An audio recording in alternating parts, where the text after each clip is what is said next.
Perry, you're getting a sweat in. Yeah, I'm doing good.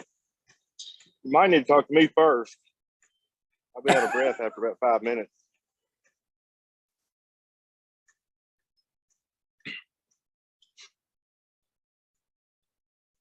Hey, I don't see it on Facebook.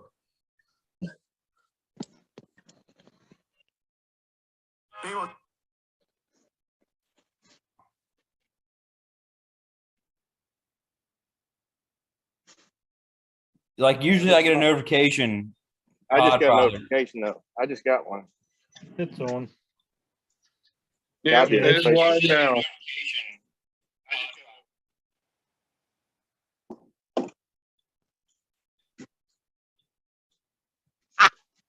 All right, welcome everybody. I get to be the MC tonight for Podfathers episode 5 airing tonight, and I think we have Perry Galloway. He's going to be on it tonight, and Grant Smith, Temple Rhodes, and a special guest, Greg Bean Baby Dell himself.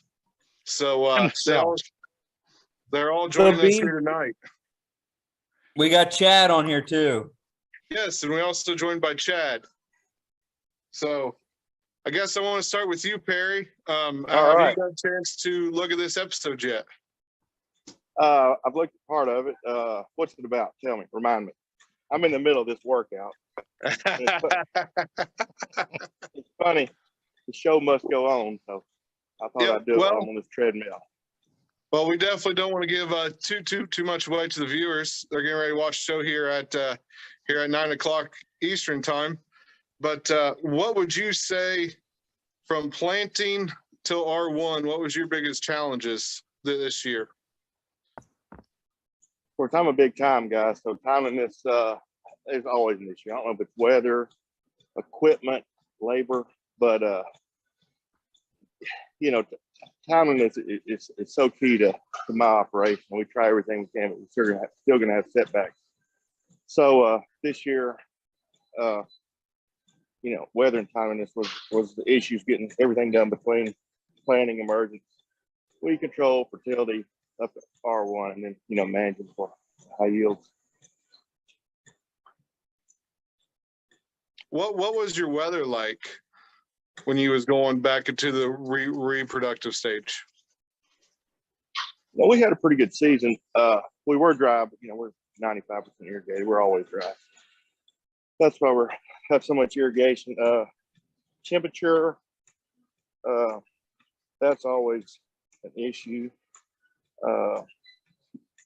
That's why we use some of these PGRs to help overcome some of the extremes in environmental extremes, temperature, moisture, whatever, to reducing stress. So we talked about that last week, PGRs.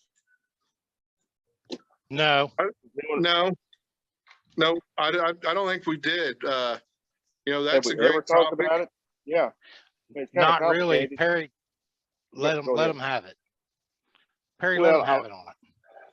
Well, when you're talking about plants, any plants, most of the manufacturers, all the research, do a 2-1-1 ratio of cytokines, gibberellins, and auxins. So, that's part of my production. Put a foliar PGR product on R1 prior to R1 going in reproduction, just because, and I'm gonna get it wrong right now. Cytokines, I'm getting out of breath, but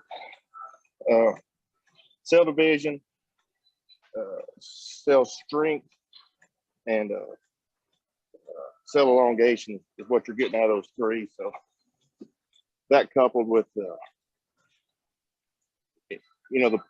what the plant produces itself should promote higher yield and pod retention in this case, especially the cytokines. There's been a lot of studies that a pod that is retained on the peduncle, I think that's what that little stem's called, where the pods are, the cytokine level will be real high right there. And on a pod that aborts, it'll be virtually zero. So the idea, or the theory would be to get as much cytokines as you can in the plant to hold those pods. Do you look at more? I'd like somebody else to comment on that. Do They probably you have look more at- knowledge than I do. Do you prefer more than one application before R1? You're saying about before R1, but do you mean just one application or you're looking at multiple? No, I think you could probably 2 applications or 3 if you're really aggressive. Probably spread 2 weeks apart, starting at late vegetative into say R1, R3, and R5. That makes it with the fungicide, of course, Right. or anything, any other nutrients you might need based on your tissue test. Right. What about you, Temple? Do you want me to comment on the weather, or the PGRs? No, let's I want to hear about let's the say I want to hear about the which PGR. Well, let's say Okay, which PGRs. so how I use the PGR. So in our high yielding plots, for say, I'll tell you how I use it 2 ways. So in our high yielding plots, we use PGRs. Of course, there's a ton of them out there. Some of them work better than others. Some of them have some stuff in them that some of them don't. We've seen results with some of them, and we've seen some negative responses with them. Everything is about timing. It's about what, Perry said, he's a big time guy. It is about timeliness.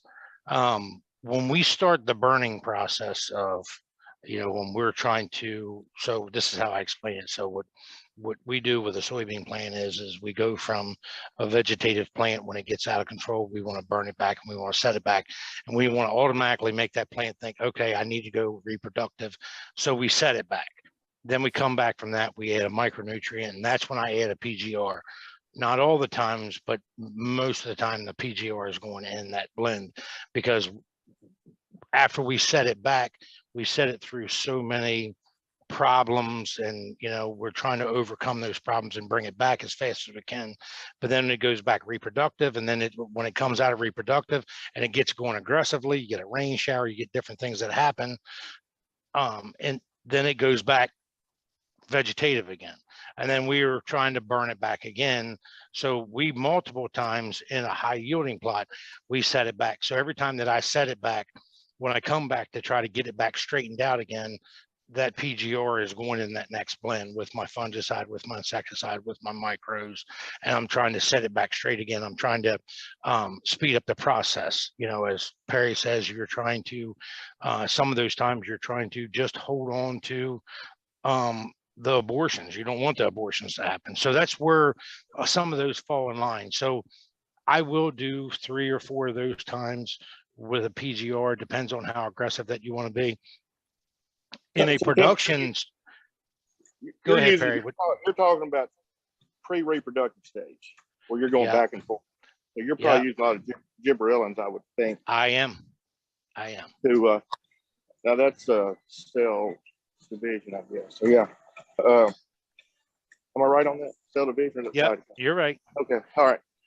So that's what we're doing. But you were talking about stem well, for strength of stem walls and that kind of thing. We do it for that as well, but we also add a few more other things in there for stem cell wall strength, all those kind of things, because what we get a lot of times is we do so much with our high yield studies and our high yield stuff. We get so much problems with our branching breaking so very easily. We try to overcome that by creating more stem cell strength than what others, and sometimes we take it too far. Here's my theory. I'm not saying that it's the truth. I have gone overboard with some of these things and made the thing worse. And it's almost like there's a happy medium, because it's just like when you strengthen steel. When you strengthen steel, it becomes even more brittle and it snaps much easier. We've actually seen that. So I need stem wall strength, but still be pliable. Does that make sense, Perry? Yeah, I mean, it's a fine line. I mean, you can get too much real easy. I mean, it just takes, I mean, the plants produce very minute amounts. You're applying something that you really don't know the absorption rate or where it's actually going. So you can get too much of a good thing really quick, really quick. And- So you gotta be And I careful. think that that's what we've done a lot of that. Something, you know, when we add in more calcium to different things, when we add in the silica products where we're trying to strengthen up stem wells, I've definitely gone overboard. But again, with everything that we've learned, we've set ourselves back. I've taken 2 steps forwards because I've learned something by that. So we're learning where that fine line is. And again, it's all about timeliness. You know, we can talk about all these things until we're blue in the face. And I could tell you 8 million different things to do. But if you don't do it at the right time, at the exact right time, it's all for nothing. It is absolutely all for nothing. So you're back Yeah. another year in time. So So I can give you a perfect example. You know, one of the other high yield guys years ago said he had a program that made him, I don't know, 400 bushels of corn. Well, the University of Arkansas took that, threw it in one tank mix, put it out there and said, oh, it didn't work. It actually made the yield worse. So, you know, that was fertility, PGRs, you know, a lot of irrigation, a lot of different things that, you know, one time and it failed. So that's just reinforcing the timeliness. You know, it should have been 8 different applications at very specific times instead of throwing all in one tank and doing it once. that's a huge thing. Like the timeliness factor is people don't realize how time sensitive it is, because you can go out there and you can say, okay, I need to put on X product at X time. And you go out there and you're almost to it because you're so busy and you're so wound up in something, you catch a half-inch rain or whatever, and you can't get to it for 3 more days. It's completely out of that stage, and you're literally wasting money. So just stop, Too late. Yeah, regroup, it's too late. and Yeah. then you need to regroup and think about what you need to do at that point. And it's going to be something completely different. And I think that that's one of those things where, and Perry, you'll agree with this, like it's one of those things where you have to have an agronomist or a consulting service or something, that somebody with a relationship that you have, that you can go forward and say, hey, I missed my window. I realize I missed my window. Or maybe you don't realize you missed your window. Maybe you need that person that has that relationship, that you have that relationship with, to realize that for you. Because it's happened to me before. Hey, I missed my window. Hey, look, you're wasting your money. You need to take a step back. And Yeah, that's you some gotta things that have- you just need to realize. You got to have that relationship, someone you trust. Even something as simple as, what stage are we at? Exactly what stage are we at? And, you know, they're coming the same day, every week, same time, giving me a report, in my case, at the end of the day. And so I know exactly what I've got for the next day. And, you know, I mean, Perry, if I need them to come back at it, you know, middle of the week or end of the week, they will. But, you know, you got to have that trusting relationship with your consultant. Well, I'm sure that Corey has got a great recipe as a consultant that he could give somebody exactly. But if somebody doesn't do, you know, that doesn't understand the stages, and you can miss that stage and be off just by misjudging something and do something that could create an adverse reaction for what you're trying to accomplish. Yeah, adverse reaction being a pod shed or more vegetative growth when, you know, you're late in the season or later in the season, you need more reproduction. So yeah, you got to have that relationship with somebody else in the field. I feel like I do. I definitely, you know, think what you guys are saying is 100% correct. You know, we can talk about products all day long until we're blue in the face. But at the end of the day, it's more of timing than it is about, you know, the products itself.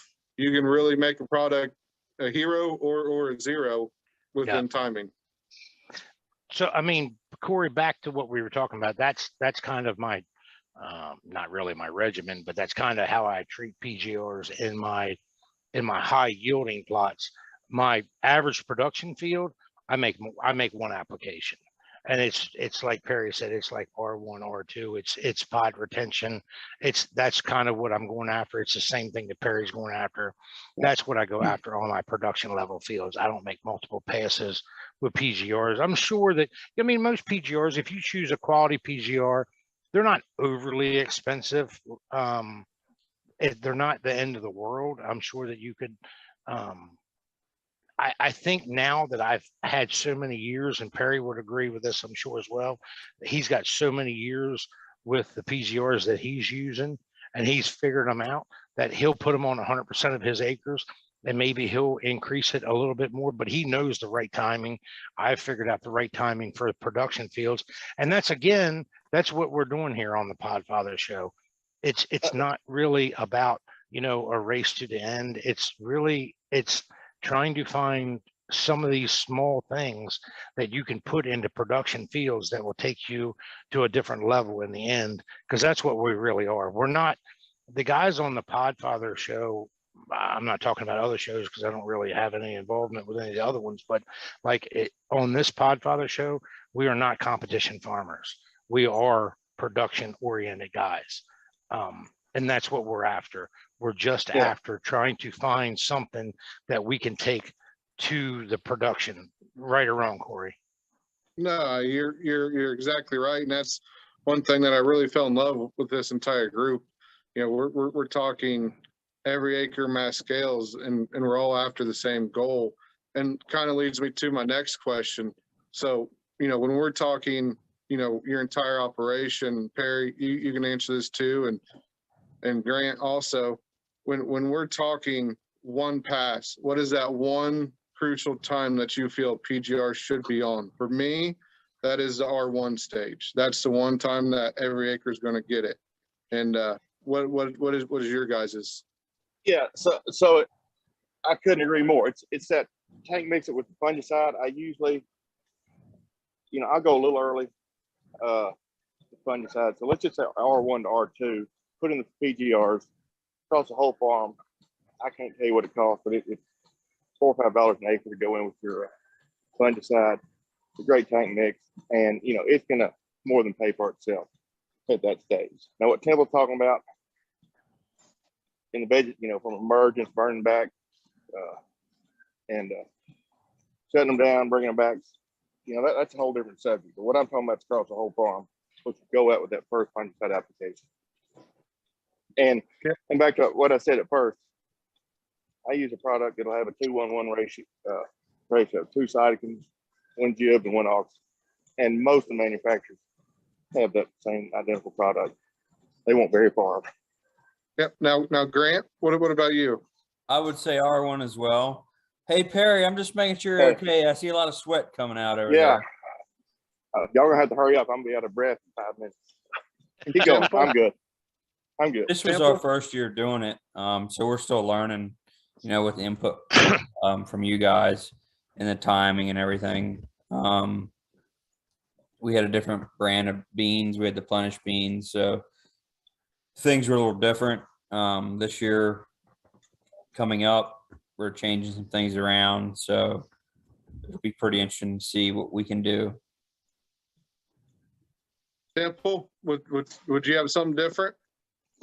No, I'm going to agree with Perry. Like on the production acre, it's that first pass of fungicide that we put on.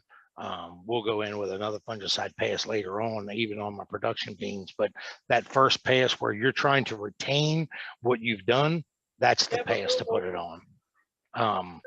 That's Perry's 100% right. That's your go-to. That's an absolute. I'm not saying that it's 100% payback, but it is the most bang for your buck right there in between R1 and R2 when you make that first pass, because it's you're right there. All you're trying to do at that point is you're trying to retain what you've produced. That's what you're trying to do. All right, so Temple, you brought it up. Second fungicide application, R5. Let's go get it out there. What's your feelings? On my production acres, it will be out there it will be out there every time. I am in that R5 stage and I'm putting it on every acre. I don't care. It is no difference than me putting on. I feel like it's the same thing as corn. You know, we do a V7, V8 fungicide application, then we're back at tassel, and then we come back at sometimes on our high production acres, we come back at brown silk. It is like the tassel application for me that you can't miss. That's my feeling. I don't know how everybody else feels about it, but that pays me the most dividends. You're definitely getting better seed quality. You probably make some additional potash with it for hopefully higher test weight. But bushel wise, what do you think it's worth? I don't think that it's making you a shitload of money. Our biggest problem in this area is I'm going to spend as much money as I can. I shouldn't say I'm going to spend as much money as I can. I'm going to create as much insurance as I can. That's a better word. Yeah. To not have any purple stain and create the best seed quality that I can, because most of ours in this area, and Greg Dell knows this as well, we are shipping our beans, putting them in containers, and they are going across seas, and we cannot have those rejected. We are, without having that, we take a big hit on our price. So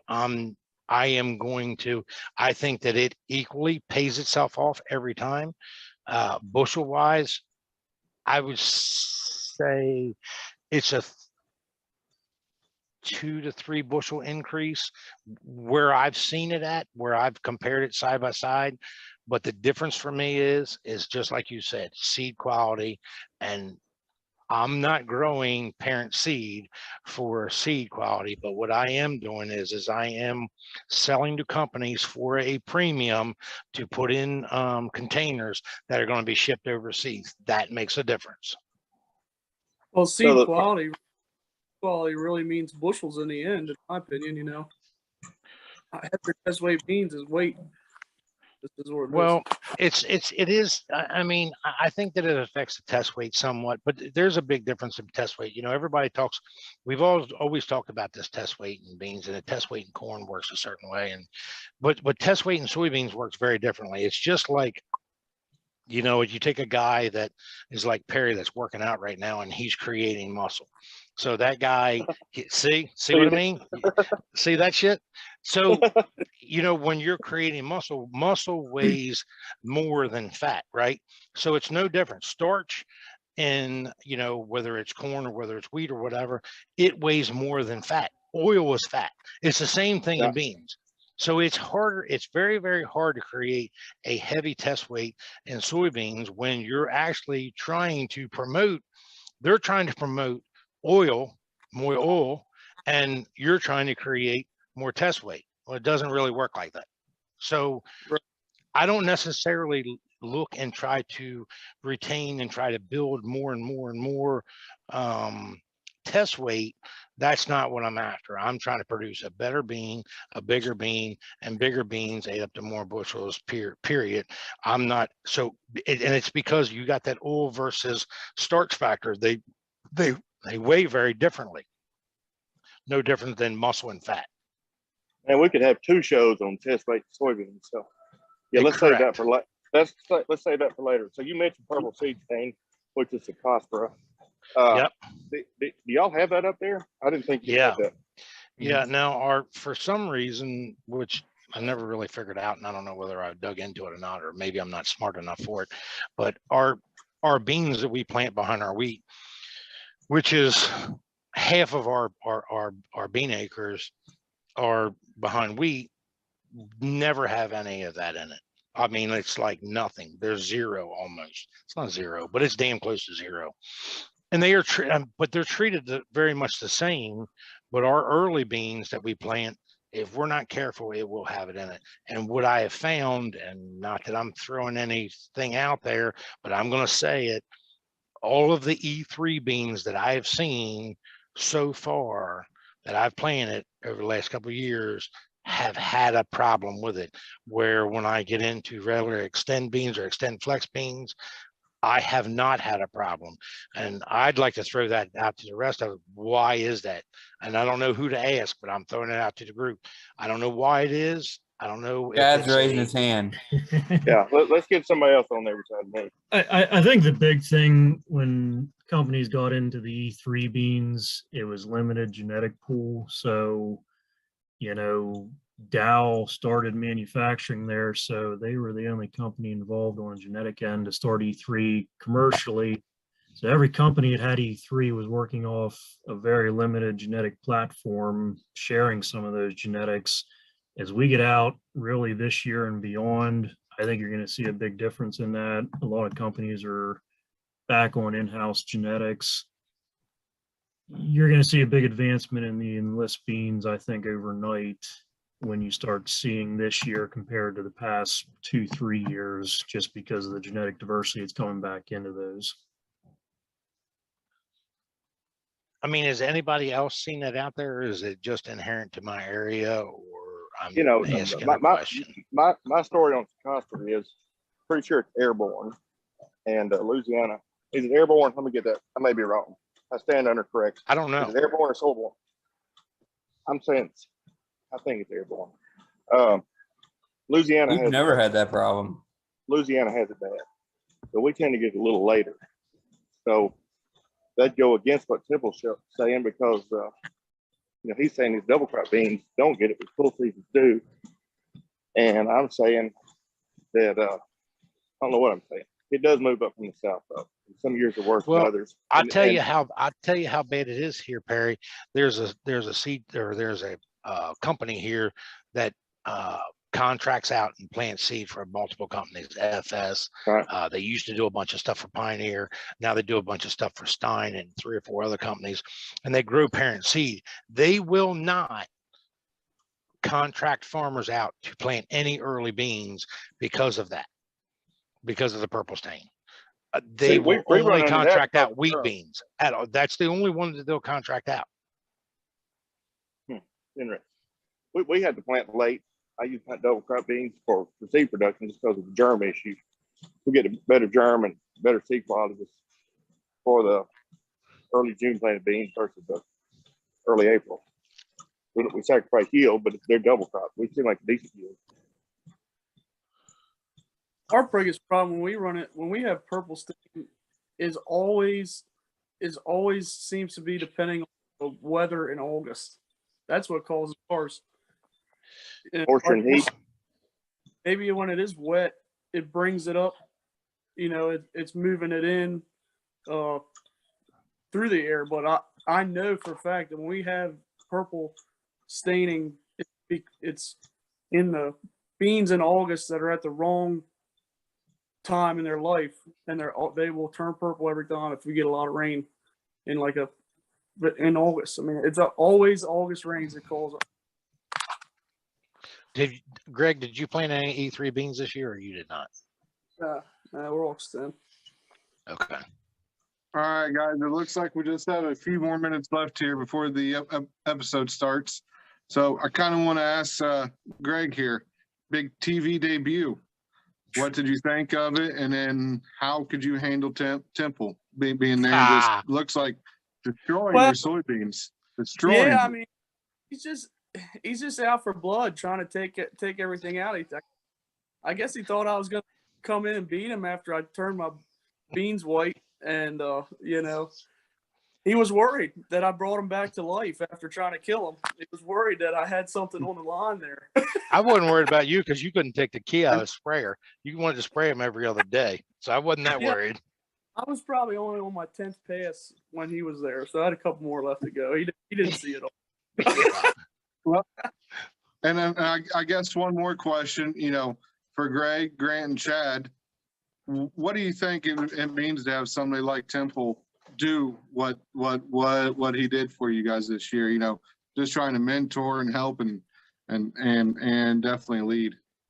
It was pretty incredible. Me and Greg were down at Temple's there this summer, and I don't know about him, but we were like little kids running around the field. We just never seen anything like that. I mean, when you're standing in a field that's 150 plus bushel soybeans, I mean, we were getting a little giddy, and we were out yanking plants out, and Temple was pretty quick start yelling at us. We were getting rid of all his yields. So yeah, it's become a big time friendship that we have now, and the education. I think that not that I'm have a whole lot to bring to the table in my opinion, but I think we feed off each other. We all kind of feed off each other so well, and it's been an awesome relationship to have. Well, that's something that I can honestly say about this entire group is just what you guys are hearing tonight are conversations that we have via phone calls, via text messages. We go into depth and we share a lot of knowledge. Now, yes, we're supposed to be on a competition show, but at the end of the day, I feel like there's so much more to gain within the soybeans. where is the limitations? I don't think we're even close to it. So we're all trying to work together for the same goals to try to crack that code. And just, I really hope everybody listening tonight was paying attention, taking notes. There's a lot of great information being shared tonight.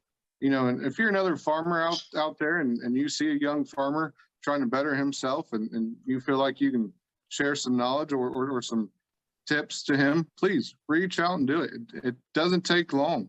It doesn't take much. Just to lend a helping hand. Absolutely. Hey, Corey, we got any questions? We got the question. I don't know. I'm on my cell phone. Yeah, I got a so question, don't know how to Perry. look at questions. How many calories did you burn?